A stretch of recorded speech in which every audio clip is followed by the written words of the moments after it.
What is critical race theory? I don't know. You tell me. Well, that's what we're going to be talking about today on Defend and Confirm podcast. You're Russell. I'm Russell. You're Sean. That's right. And we're going to unpack this very controversial, confusing subject.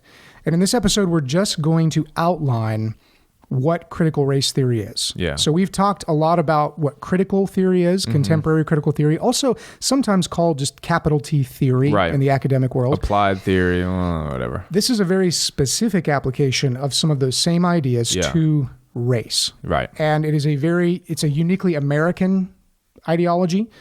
Which, interestingly, through the Black Lives Matter protests surrounding George Floyd, has actually spread into parts of the world where it makes even less sense. It's true. Yeah. We're going to talk a lot about the development of this ideology through history and the sort of the different strains that came together to make it happen. But not today. We're going to talk about that next episode. Okay. We're also not going to be critiquing critical race theory. We may add a little bit of commentary here and there, but the main goal of this episode is to give you the bare bones, sort of least common denominator of what critical race theory is. When I talk to people about critical race theory, I think half the conversation is trying to make sure that we agree on terms. Exactly. And a big part of that is because there's a lot of obfuscation through redefinition. Okay, well, I'm going to need you to use a different word. There's a lot of terms that you and I might share an understanding of that when critical race theorists use those same words, they mean completely different things. That's right. And so we're going to talk about that. We have to recognize that, like all of these ideas, critical race theory and its components exist sort of on a spectrum. Yeah. So you may have some critical race theories that have a little bit different understanding of standpoint epistemology. Sure. And vice versa. And so we're trying to give you the most condensed, most sort of normal, orthodox version of critical race theory that we can. And having surveyed the huge quantity of variants out there, we've landed on 6 basic tenets that define critical race theory. Okay. Are you ready? I'm ready, man. Let's do it. So number 1, tenet 1, racism is a central, permanent, and normal part of U.S. society today. Now, you chose each one of those words intentionally. Central? It's actually a quote. Ooh, okay. Who's it from? It's actually a paper designed to find the core tenets of critical race theory from the vast survey of literature out there. Gotcha. And they use this language really to capture what I think is the most important and most foundational assumption of critical race theory. Okay. That's why I did it first. Okay. So racism, normative. So if you tune out for everything else, pay attention to this. Racism is normative. It's baked into U.S. society. Okay. Now, if it's endemic like this, you might say, well, how come we don't see it everywhere? Like if I just picked you up off the street and said, hey, what racism have you encountered today? You might say, well, I haven't seen any racism. Well, critical theory says that this racism can't always be easily recognized. It's always there, but particularly as lighter skinned people, we don't see it. And critical race theory is sort of the lens that helps pull back the veil and helps us see what's really there in everyday life. Yeah. Now, part of the way that this gets misunderstood is that critical race theory uses a wildly different definition of racism compared to what we might call the classical definition of racism. Yeah. So let's go back to like pre-1990. Okay. Imagine I ask you the question, what is racism? What kind of definition would you expect to give me? I think I probably would have said the idea that someone is superior because of the color of their skin or some other physical characteristic connected to their race. Yeah. Yeah. So yeah, your attributes as a person are linked to your genetics and your skin color. Yeah. That could even involve intelligence and other things like that. Yeah. Exactly. So that's classically how we would view racism. Right. The Darwinian evolution theory of racism is that your dark skin signifies some delineation in the human evolution and you are inferior genetically to me as a white person. That would be classic racism. Yeah. Well, critical race theory says, no, that's not really what racism is. That's part of racism. Racism is racial prejudice plus power, plus institutional power. Now, David Wellman, who's written on this, defines racism as a system of privilege based on race. And so those are two ways of sort of saying the same thing. Okay. And when you have a definition of racism like this, you can make some claims that might sound kind of wild if you don't share that definition. So for example, the idea that white people are racist simply by virtue of being white. Mm-hmm. That's where this comes from. Or if you flip that the other way around, the idea that black people cannot themselves be racist. Right, because they don't have access to the institutional power. Yeah, there was a fairly popular movie in I think 2014 called Dear White People. Yeah, that's right. One of the quotes from that film, racism describes a system of disadvantage based on race. Black people can't be racist since we don't stand to benefit from such a system. I still remember the first time I encountered this idea. I was having a conversation with a black brother at a church that I was a member of, and I was in Atlanta. Atlanta's a fun place to live. And I was at a diner, and a black dude in the diner got mad at me, and he called me a cracker and then some other words I can't say. And I was having this conversation with this brother, and I brought that up, and I said, do you think that man was being racist towards me in that moment? That black man towards me, whatever ethnicity I am, right? And he said, no. I said, no. And he said, yeah, because you have power. He doesn't have any power, so it can't be racist. So that's the critical theory understanding of racism. Yeah, and that's where a lot of these conversations among evangelicals fall apart, is not starting with definitions like this. And so to hear someone say, well, he's black, he can't be racist, we might hear as he's black, therefore he can't have racial prejudice. That's not what critical race theory is saying. Right. They're just defining racism in such a way that you have to have status as part of this oppressor group in order to have racism or racist tendencies. Yeah. So in other words, the crux of whether something is racist or not racist is where you fall in this social binary. So we're going back now to the capital T theory idea of social binary, that society is best understood as a relationship between oppressor and oppressee. And now critical race theory is just applying skin color to that and saying that if you are part of the oppressee group, the oppressed, you can't be racist. Right. Because racism has much more to do with power than it does with any sort of ideology about genetics or racial superiority, so on and so forth. Gotcha. Tenet number 2. So just to be clear, just so everyone remembers again, we're just telling you what the tenets are. We're not critiquing them. We're going to do that in a later episode. That's right. Okay. Tenet number 2. So critical race theory makes a point to critique classical liberalism. So these are the ideas that not like political liberalism. I'm about to say, Russell, I ain't no liberal.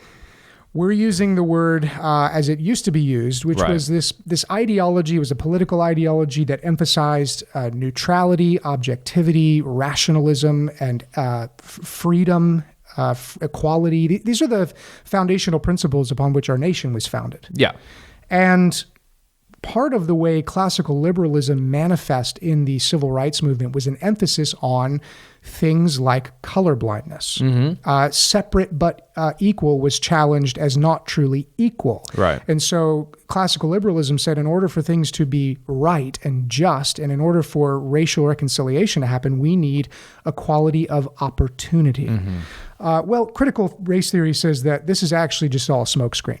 Okay. All of these ideas are part of a system designed to ensure that white supremacy will endure, and it camouflages the issues, and in fact does more harm than good. So you're championing equality in order to what?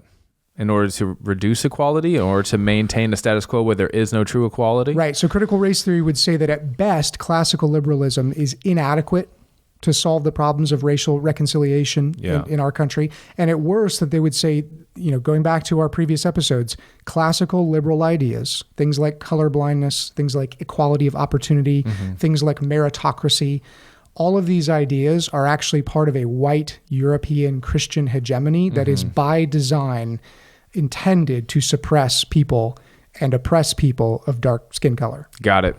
So again, if you go back and listen to our episodes on critical theory and what the critique of hegemony was, Gramsci and the neo-Marxists, they all talked about this. Critical race theory says this is how white supremacy is perpetuated in a society. It's kind of like in disguise. Yeah, and you'll see this even if you engage in an argument or a discussion with a brother or sister where you, and we've talked about this, I've had interactions with people where I start to talk about objective evidence, statistics. And I'm told that the reliance on facts and statistics and rational argument is a tool of white supremacy. That's right. This brings us to tenet number 3. the centrality of experiential knowledge. Which sounds an awful lot like standpoint epistemology. That's right, it is. So if you go back and listen to our previous critiques of critical theory in general, standpoint epistemology is a way of knowing things that developed with radical feminism in the 70s. And it is used very, very frequently by critical race theory as sort of their epistemic ground. It's how they know the things they know. Okay. It's how they base everything. It's the way they justify the claims that they're making. Okay. Now, the way that we've talked about this in the past still applies here, which is to say that standpoint epistemology is not entirely false. Right. And it really depends on what flavor of the spectrum of standpoint epistemology you're dealing with. Right. So, for example, here's a quote. Critical race theory recognizes that experiential knowledge of people of color is legitimate. We would agree with that. Okay. It's appropriate. Sure. Yeah, sure. And it can be. Critical to understanding, analyzing, and teaching about racial subordination. It certainly shouldn't be disregarded. Yeah, exactly. And so we would say that your individual experience is one of the ways that you do understand the world. Yeah. And it should be listened to and considered and weighed along with other sources of knowledge. Right. Now, the problem is when standpoint theory becomes less nuanced and starts to become a tool for bludgeoning people into accepting ideas regardless of alternative evidence or conflicting evidence. Now, when you say the problem is, it sounds eerily like you're going into critique. Yeah, you're right. Okay, here we go. So we're going to back up a little bit. Back so it up. standpoint theory says that those in oppressed classes either have unique access to truth. Okay. So this would be one end of the spectrum. Right. Or they just have an epistemic advantage, which means that they tend to see things more accurately than people who are not among the oppressed. Okay. And so that's still close to that end of the spectrum. Yeah. Others would say that standpoint theory is really just saying that your unique experience should be considered and weighed when you discuss things like race. The only problem is that's not really standpoint theory. It's not. And not only is it not standpoint theory, that's not how it is used in popular discourse. That's right. So yeah. popular discourse ends up with critical race theory teaching us that white people need to implicitly trust and accept whatever testimony that they hear from black people on the subject of oppression. Or anybody with different skin tone, anybody who's a racial minority. That's right. And a good example of this would be advice given to whites. By one author says, this is the advice he gives to whites: believe your black friends. Listen, be open to being wrong, and get over yourself. Mm-hmm. And again, that's a mix of what sounds reasonable, Sure. Be open to being wrong. That's right. totally reasonable. Of course. With believe your black friends. It just sounds like believe all women. Exactly. And this wouldn't be bad advice if it was more balanced and it went both ways, but it's in common discourse. It's used to silence anything that contradicts the critical race theory narrative, right? And to implicitly trust anything that is going along with it. Okay, got it. So tenet number 4, moving right along. Critical race theory. You're really carrying this, by the way. Well, thank you. You're doing great. Critical race theory recognizes something called interest convergence. I think I just signed up for a savings account that has a very high interest convergence. So you're right. I've been carrying this. Why don't you tell our listeners what interest convergence is? Oh, I don't feel like I'm capable of doing that. Wait, hold on. Wait, I got this. You ready?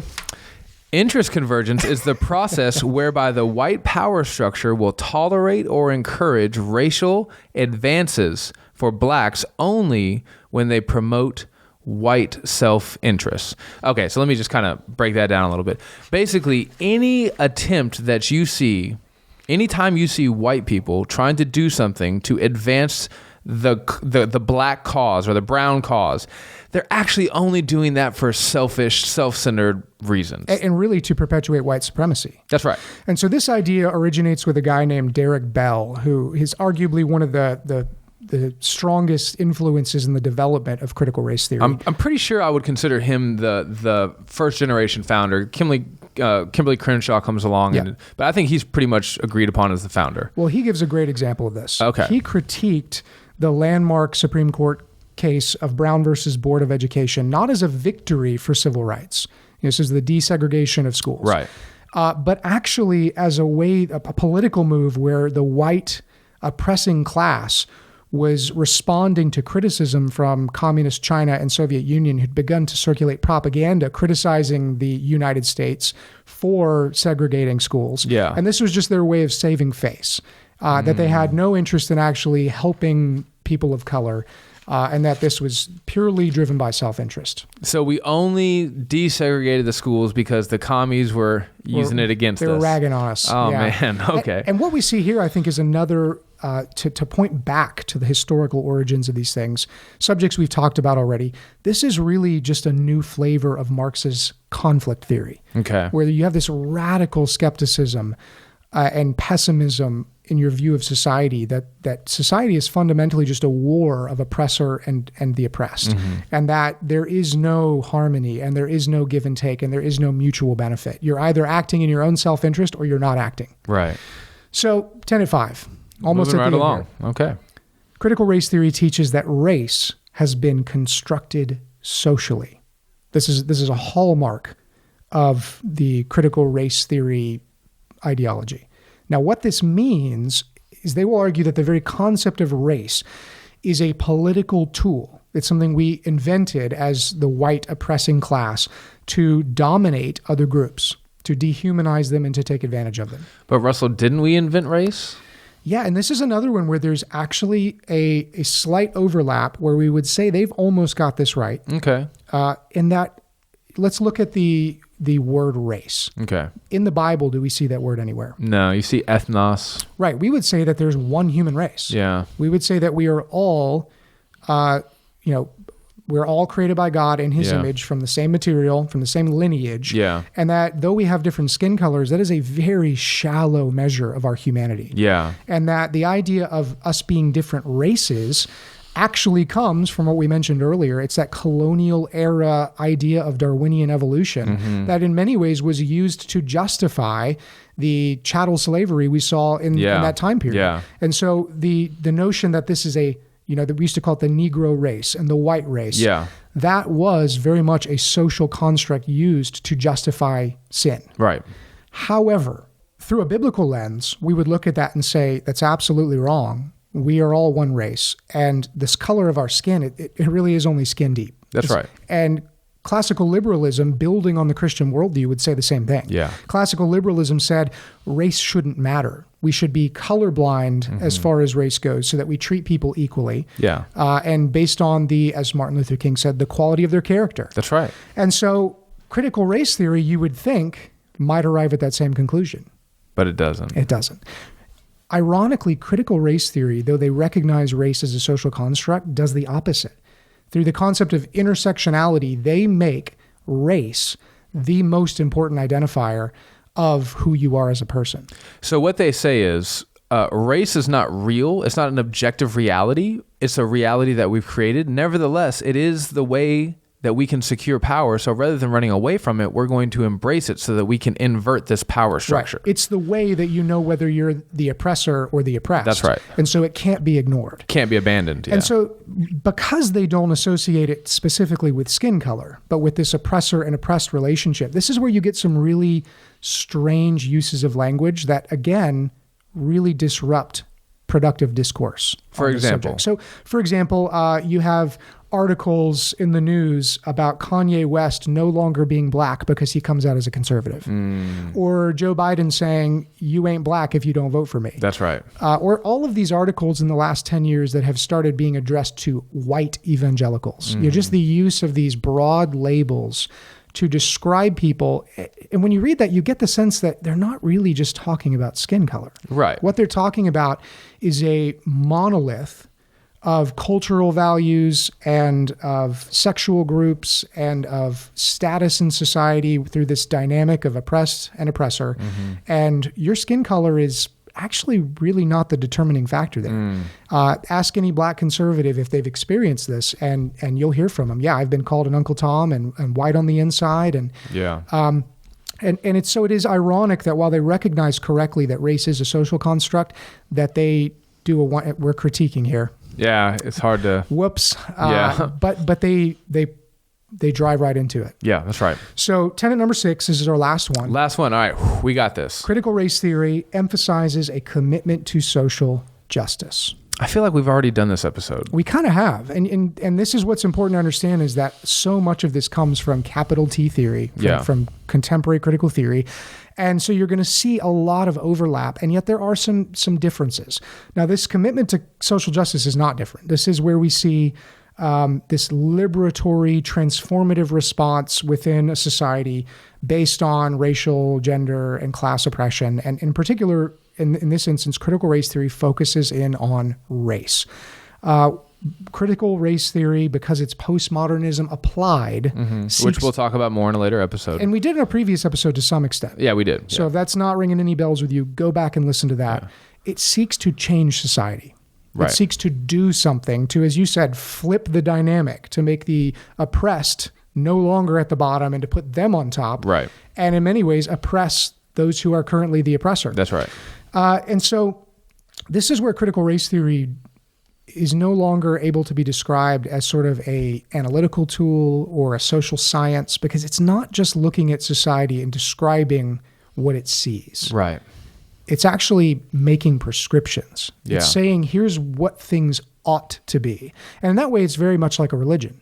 That's right. It's giving us an ethical norm that we should strive toward.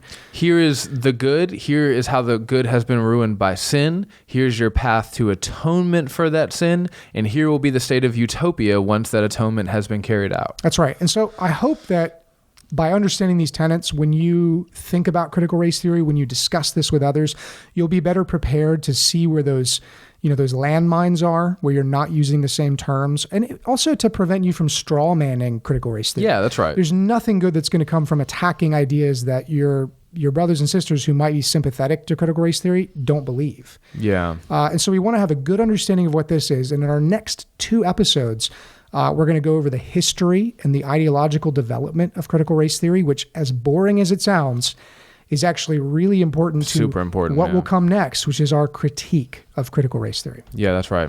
So, brother, you did an excellent job on this episode. Looking forward to coming back and doing the next 2. That's all I wanted to hear. I live for those little pats on the back from you. Yeah, I know. Signing off for the Defend and Confirm podcast, I'm Sean. I'm Russell. Thank you for listening.